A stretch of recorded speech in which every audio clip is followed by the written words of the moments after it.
আসসালামু আলাইকুম। আমার যা ইচ্ছা তাই ব্লগের আজকের কালেকশন হচ্ছে ভাইরাল মিজানের ভাতের হোটেল। আমরা অনেক খুঁজে ঠুজে তারপরে তার হোটেল আসলে পাই। বলা হয় আগারগা, আমরা আগারগা অনেক জায়গায় খুঁজি। প্রথম মেট্রো স্টেশন পাড়ি দেই, তারপরের মেট্রো স্টেশন পাড়ি দেই, তারপর যাই জিজ্ঞেস করে টোরে, তারা বলল আরেকটু সামনে গিয়ে রাস্তার ওপারে। তো অলমোস্ট তালতলার ওই সাইডে গিয়ে পেয়েছি।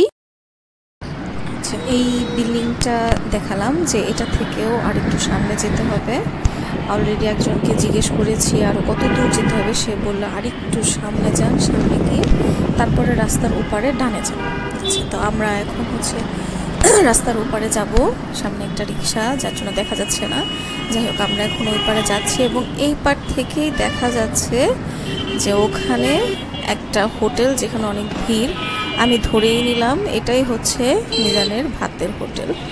তাহলে আমাদের গন্তব্য এখানে যাব, আজকে দেখব তার ভাতের হোটেল কেমন, সুযোগ পেলে একটু খেয়েও আসবো।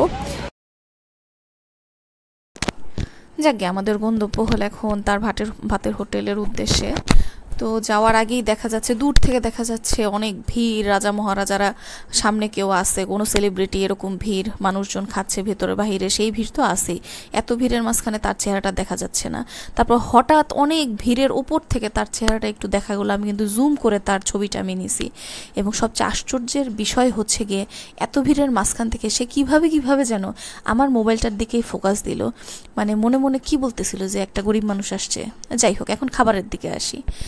খাবার খেতে চাইলাম, ভাই এ হচ্ছে গিয়ে মাংসর সাইজ, যাক 100 টাকায় দিচ্ছে, আর কত বড় পিসি বা দিবে। তারপরে আমরা গেলাম আসলে খাবারের ঝোলের দিকে। ভাই ঝোলের কথা কি বলবো, মানে ঝোলটা আসলে খুব পাতলা।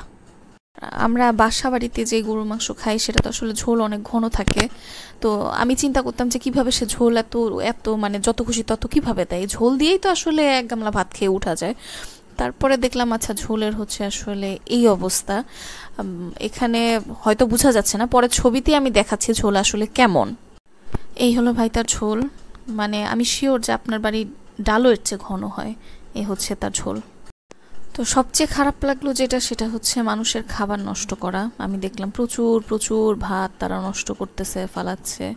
তো এই চাচা দেখলাম আবার কোন দিকে যেন তাকায় আছে উদাস ভঙ্গিতে। সেদিকটা ফিরতেই দেখি সেখানে আবার এক জটলা ভিড়। কি সমস্যা কি হলো দেখার জন্য উকি দিলাম। উকি দিয়ে আর কিছু না, সেই আমাদের মিজান ভাইকে দেখা গেল সবাই তার ইন্টারভিউ নিচ্ছে। যাকে হতাশ হয়ে সেখান থেকে ফিরলাম। আশেপাশে একটু খোঁজ নিয়ে দেখলাম যে ওখানে আরও অনেকগুলো ভাতের হোটেল আছে এবং সবগুলোতে একই রকম, একই অফার, একই তরকারি, একই রকম দেখতে।